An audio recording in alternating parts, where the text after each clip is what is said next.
오늘 우리에게 주시는 하나님의 말씀은 창세기 41장 38절로 43절까지의 말씀입니다.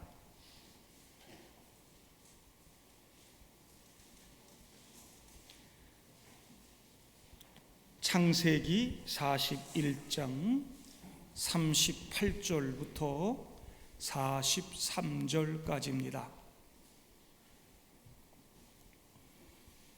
바로가 그의 신하들에게 이르되 이와 같이 하나님의 영에 감동된 사람을 우리가 어찌 찾을 수 있으리요 하고 요셉에게 이르되 하나님이 이 모든 것을 내게 보이셨으니 너와 같이 명철하고 지혜 있는 자가 없도다.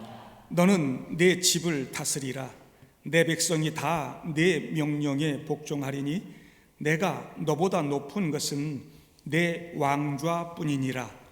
바로가 또 요셉에게 이르되 내가 너를 애굽 온 땅의 총리가 되게 하노라 하고 자기의 인장 반지를 빼어 요셉의 손에 끼우고 그에게 세마포 옷을 입히고 금 사수를 목에 걸고 자기에게 있는 버금수레에 그를 태우매 무리가 그의 앞에서 소리 지르기를 엎드리라 하더라.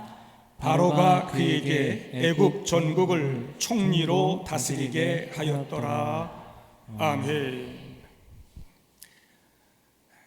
오늘은 비교적 날씨가 좀 화창하지요. 구름 사이로 보이는 파란 하늘이 참 좋습니다. 여러분도 좋으시죠? 지금 장마 기간인데요. 장마 전선에 걸쳐 있는 한중일 세 나라가 홍수로 어려움을 겪고 있습니다. 특별히 중국은 더 힘든 것 같아요. 세계에서 제일 큰 댐이 무너질 수 있다 이런 얘기도 나오고 있고, 지금까지 이재민이 우리나라 인구와 맞먹는 5천만 명에 육박한다고 합니다. 우리나라도 다른 나라들도 큰 어려움 없이 잘 지나갔으면 좋겠습니다. 오늘은 중국 이야기로 시작을 하려고 해요. 중국 전국 시대에 진나라가 조나라를 공격하자 조나라 왕은 평원군을 초나라의 특사로 보내 도움을 청하고 동맹을 맺고 오도록 합니다. 이 평원군은 이 군이니까 왕이 못된 왕의 아들인 거죠. 이 평원군은 평소에 자기 집에서 식객 3천을 부양하고 있었다고 하는데 그 식객들 중에서 문무를 겸비한 20명을 골라 특사단 꾸려서 함께 가기로 합니다. 그런데 19명을 고르고 나니 더 이상 고를 만한 사람이 없었어요. 그때 이 평원군의 문하에 있던 모수라고 하는 사람이 평원군에게 와서 말합니다.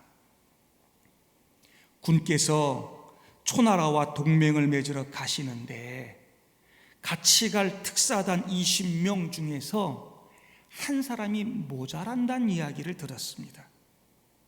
저를 수행원으로 데려가 주시기를 바랍니다.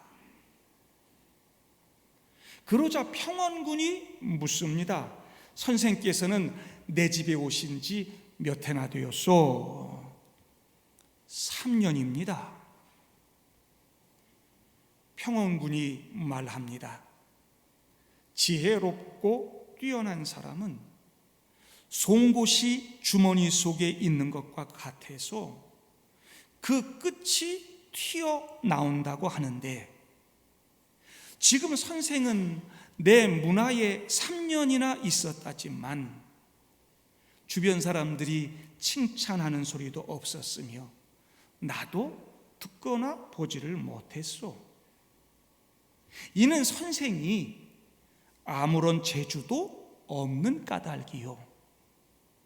선생은 할 수 없으니 남아 있으시오 그랬습니다. 그러자 모수가 말합니다.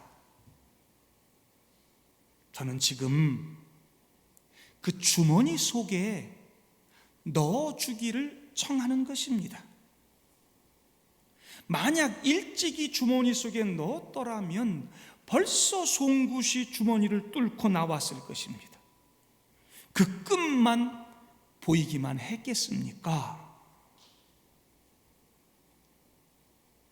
이 말에 감동이 된 평원군은 모수를 데리고 가기로 결정합니다. 다른 수행원 19명은 서로 이 모수를 다 비웃었지만 이 모수가 초나라에 가는 동안 이 19명과 이야기를 나누고 토론하면서 그들 모두를 굴복시켜버립니다. 그리고 초나라 왕이 버티면서 협상이 늦어지고 잘 안 될 때 이 모수가 협상장에 들어가서 초나라 왕을 설득하고 동맹을 맺는데 성공합니다.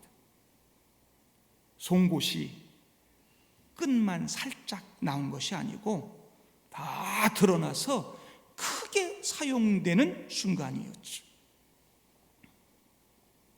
이 이야기에서 낭중지추라고 하는 사자성어가 나왔습니다. 낭중지추, 주머니 속의 송곳 이런 뜻인데, 뛰어난 사람은 주머니 같은 곳에 숨겨져 있어도 사람들 눈에 띄게 된다 그 말입니다. 이 모수란 인물을 일찍 주머니에 넣었더라면 진작 주머니 밖으로 튀어나왔겠지요. 그러나 그때가 바로 이 모수가 주머니 밖으로 튀어나와 재능을 보이고 인정을 받게 되는 적기였던 것이죠.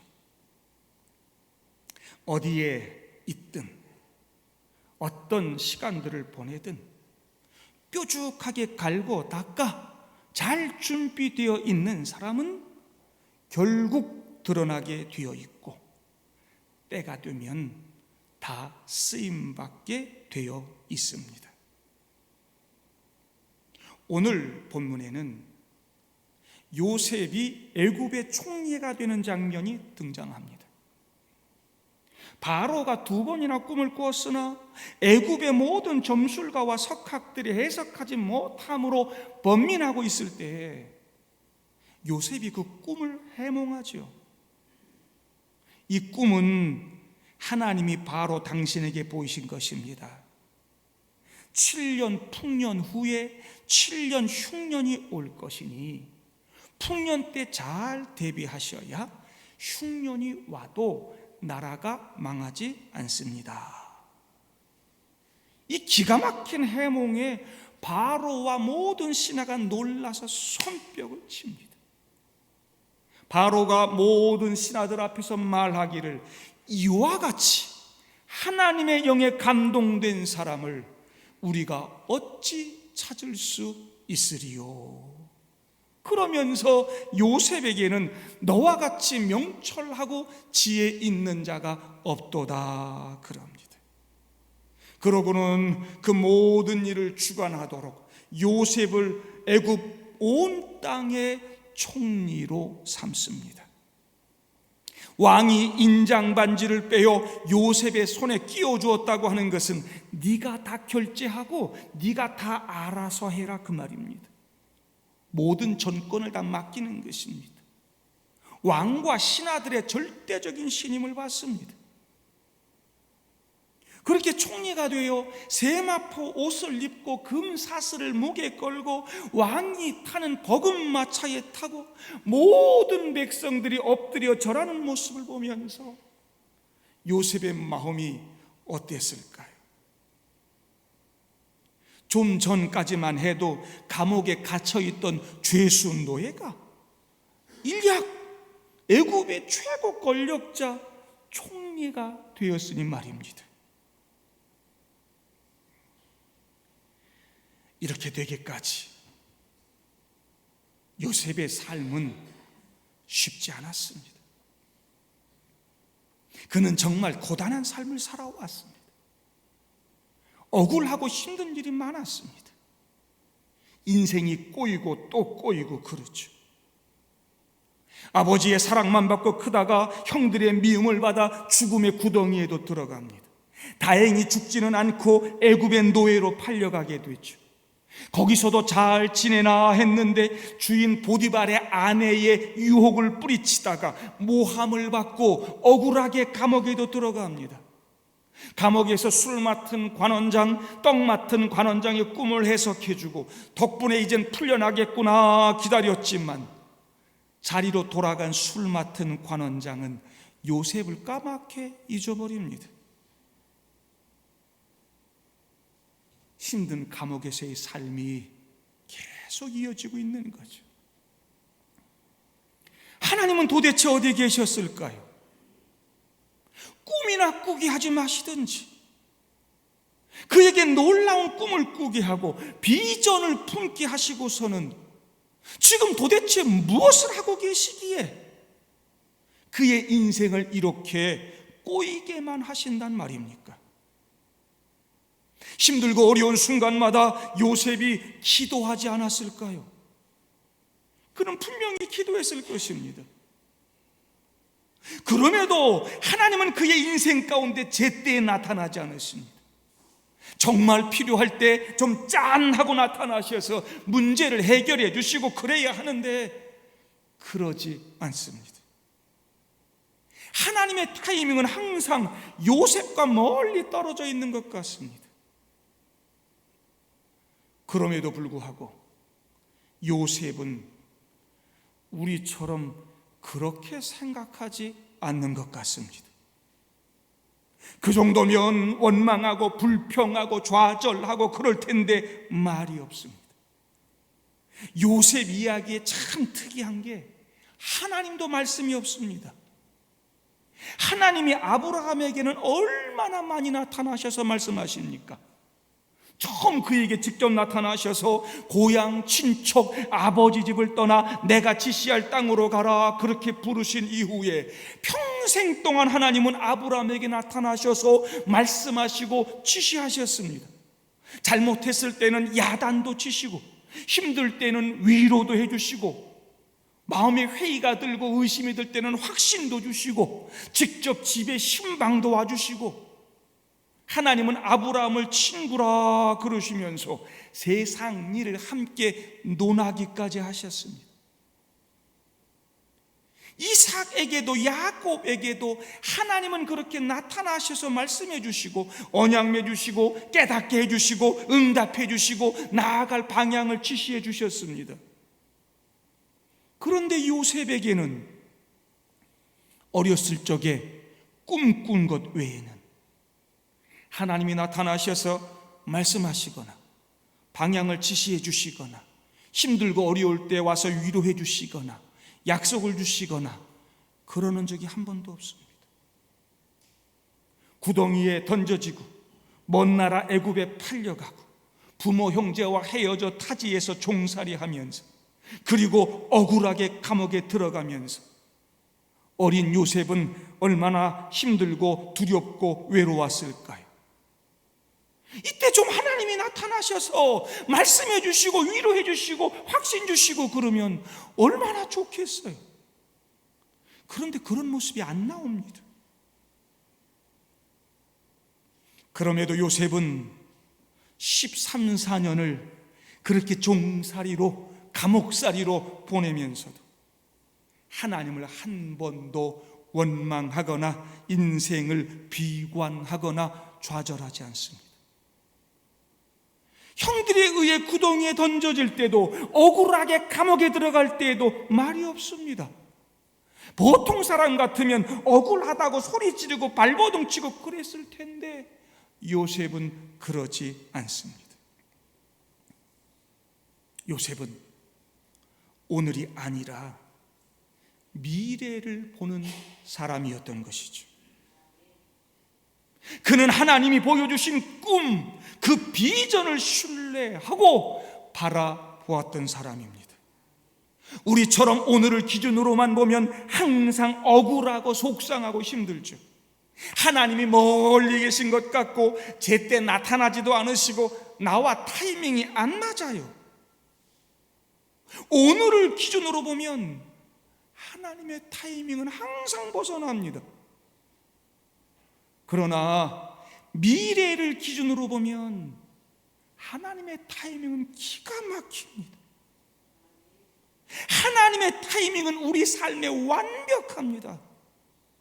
요셉은 그걸 이해하는 사람이었고, 그래서 미래를 바라보고 기다리면서 준비하는 삶을 살았습니다. 우리 눈에는 하나님이 보이지 않고 그냥 힘들고 어려움만 보였지만 요셉 자신에게는 늘 하나님의 타이밍이 완벽하게만 보였고, 그래서 요셉은 하나님을 떠나지 않고 하나님과의 관계 속에서 살아갔습니다. 요셉은 그의 삶 모든 순간순간마다 하나님의 함께 하심을 느끼고 살았습니다. 삶의 순간순간마다 하나님의 임재를 느끼며 살았고, 말 없는 그 하나님의 음성을 가슴으로 듣고 살았습니다. 우리의 눈에는 고통의 세월로만 보이는 그 시간들이 요셉에게는 다 하나님을 체험하는 시간들이었습니다. 하나님이 말씀하시지 않고 하나님이 보이지 않았지만 그는 보이지 않는 성경을 묵상하고 들리지 않는 하나님과 대화하며 하나님 안에 있었습니다. 그런 그의 삶을 한마디로 표현해주는 말이 오늘 애국 왕 바로의 입에서 나오는 말입니다. 38절, 이와 같이 하나님의 영에 감동된 사람을 우리가 어디서 찾을 수 있으리요? 여러분, 카톡에 제가 이 말씀 가져다 보내드렸죠. 하나님의 영에 감동된 사람, 그는 늘 그렇게 하나님과 함께 있었고 때문에 그는 성령 충만한 삶을 살았습니다.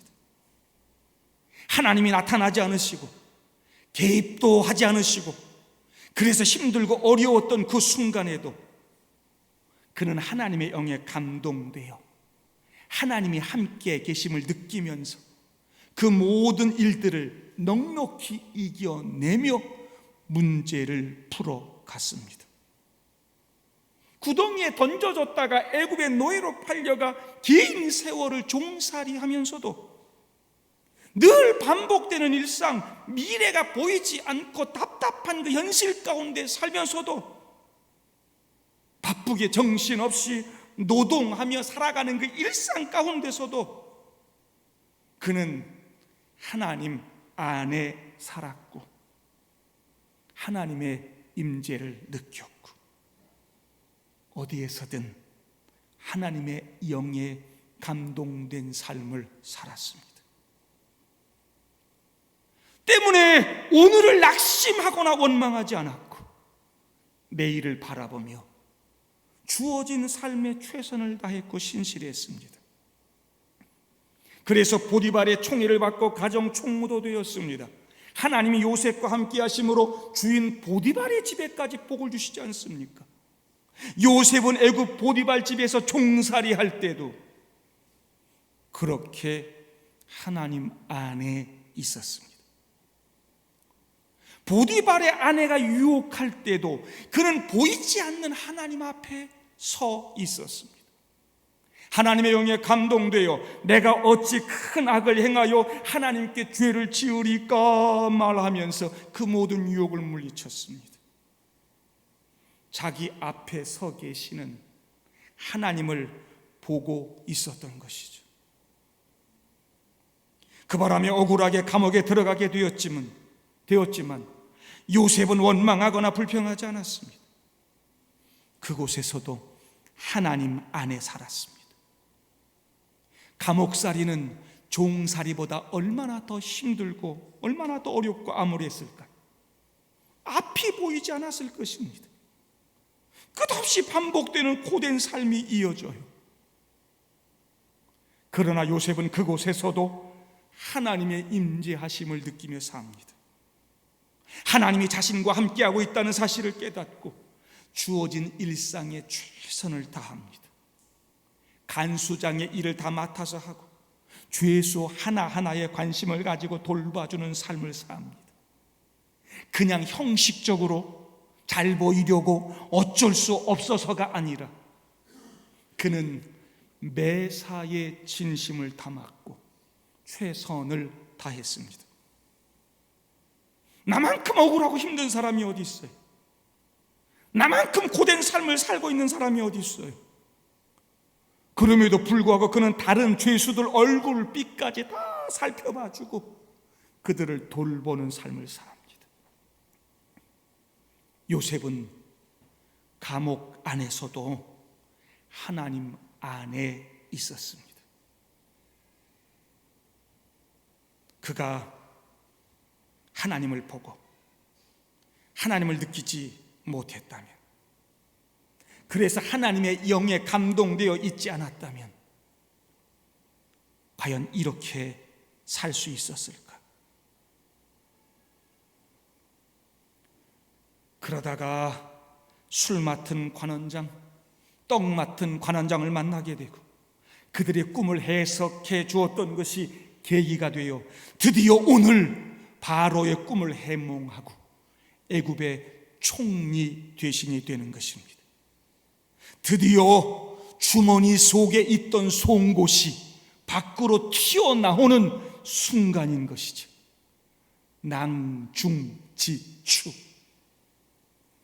요셉이 던져졌던 구덩이도 애굽의 보디발의 집도 어둡고 깜깜한 감옥도 다 하나님의 주머니였던 것이죠. 그는 어디에서나 그 하나님의 주머니 안에 있었습니다. 하나님 안에 살면서 현실을 두려워하기보다는 하나님을 두려워했고 그 하나님의 주머니 안에서 언제나 신실하게 갈고 닦고 준비하는 삶을 살았습니다.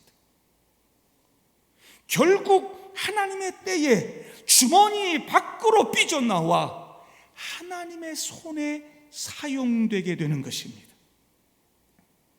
이방 나라 애굽의 총리가 되어 애굽 왕 바로에게 사용되는 것 같지만 사실 요셉은 바로의 송곳이 아니라 하나님의 송곳으로 사용된 인물입니다.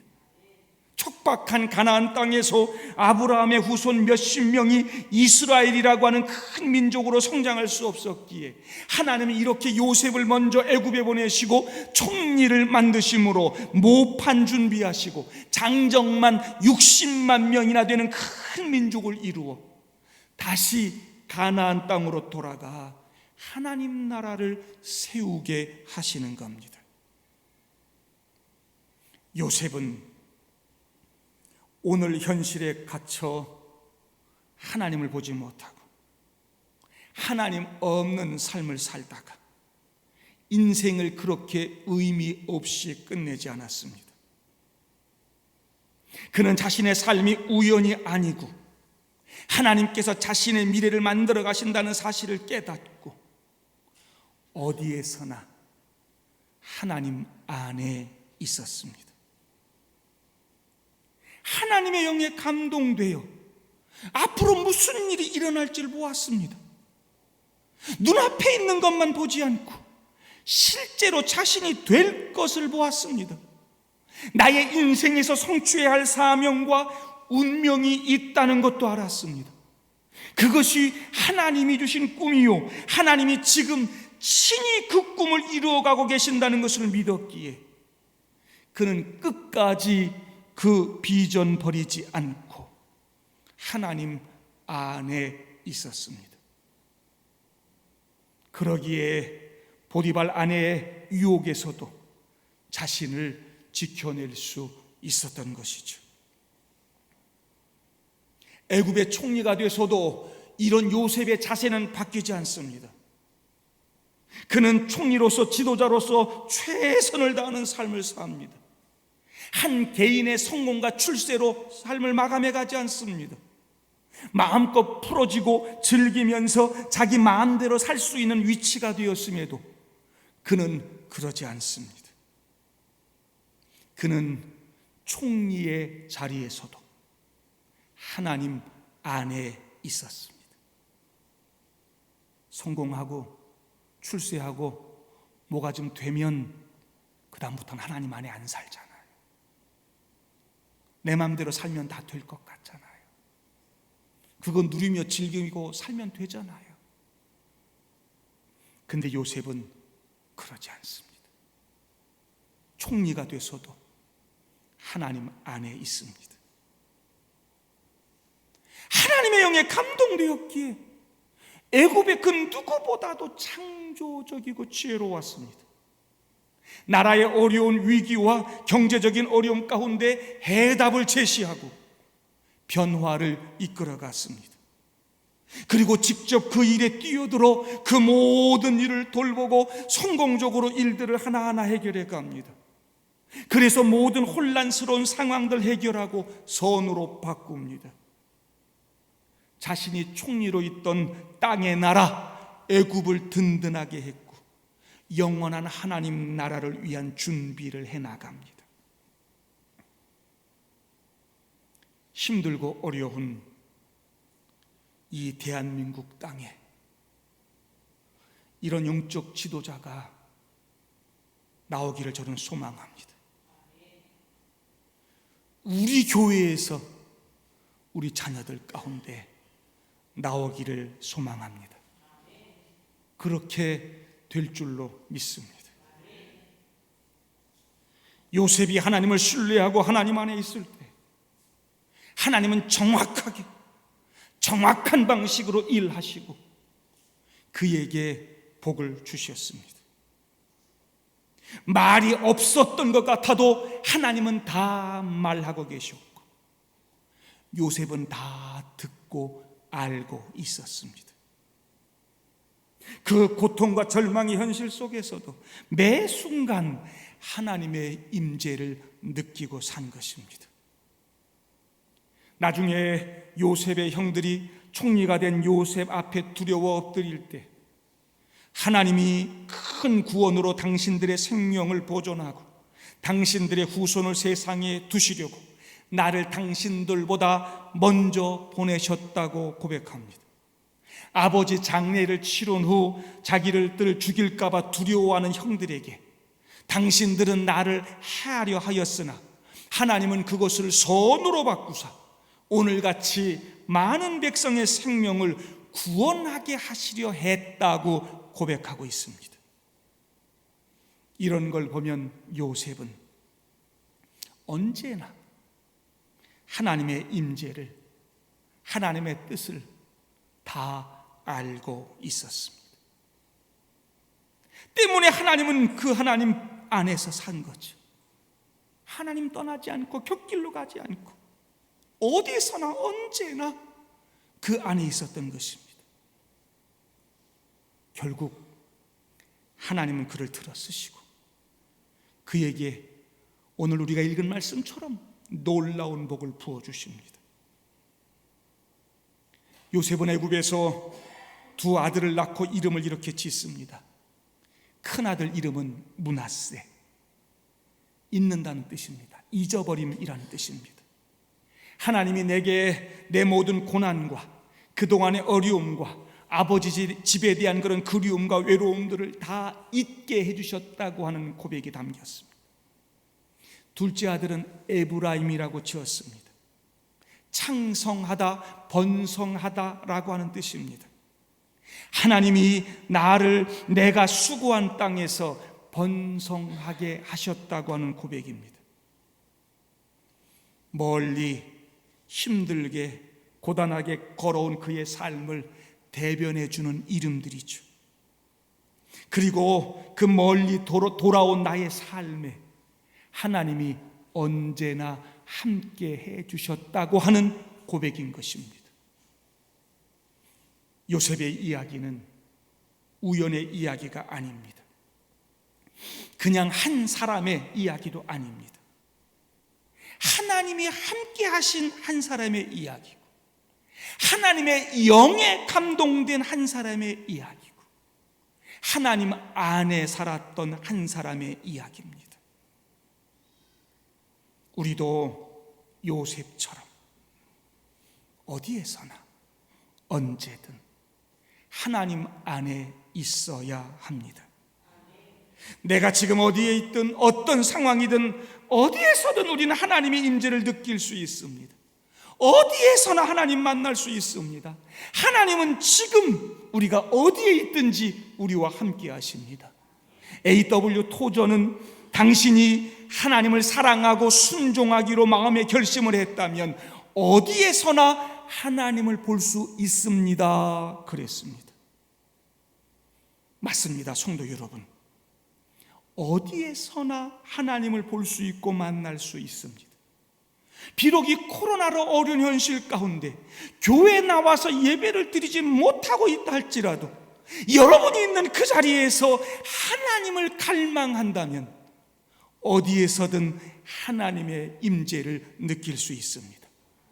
가정에서도, 일터에서도, 어디에서도 하나님을 보고 하나님을 만날 수 있습니다. 어디에서나 하나님 안에 있기를 바랍니다. 하나님 안에 있으면 됩니다. 힘들고 어렵다 할지라도 내 삶의 자리에서 하나님을 묵상하고 신실하게 믿음으로 살아갈 때 그곳이 어디든 주머니 안에 있던 송곳처럼 반드시 삐져나와 요셉처럼 쓰임받고 복받게 될 줄로 믿습니다. 요셉이 잘 쓰는 말이 있습니다. 해석은 하나님께 있지 아니하니까. 해석은 하나님께 있다. 하나님의 영에 감동된 사람은 어디에서 무슨 일이든 하나님으로 나의 모든 일을 해석할 줄 아는 사람입니다.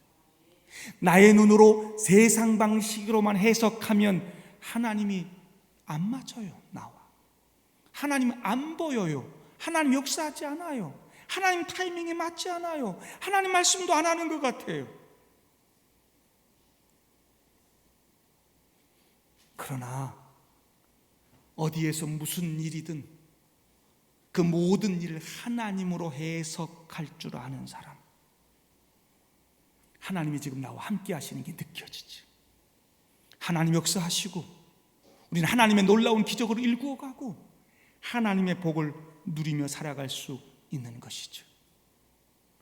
요셉처럼 꿈 해몽 잘하는 사람들 되기를 바랍니다. 그건 하나님으로 해석할 줄 아는 사람이 된다는 것입니다. 이렇게 꿈이 있고 꿈을 알고 하나님 안에 해석하고 사는 사람 절대로 망하지 않습니다. 다들 힘들다 어렵다 하는데 나의 삶의 그 어떤 어려운 위기도 하나님을 놀라게 하지는 못합니다. 하나님께는 아무것도 아닙니다. 우리 하나님은 굉장한 하나님이십니다. 나를 향한 하나님의 계획은 아무 문제 없이 하나님의 뜻대로 다 이루어 갈 것입니다. 어디에서나 언제든 하나님 안에 있으면 됩니다. 이 코로나로 어려운 때 하나님 안에 있는 것이 최선이고 최고이고 최상이라는 것을, 하나님 안에 있는 것이 망하지 않는 영원한 삶이라는 것을 가슴에 새기고 살아가는 동광교회 성도들 되시기를 주님의 이름으로 축복합니다.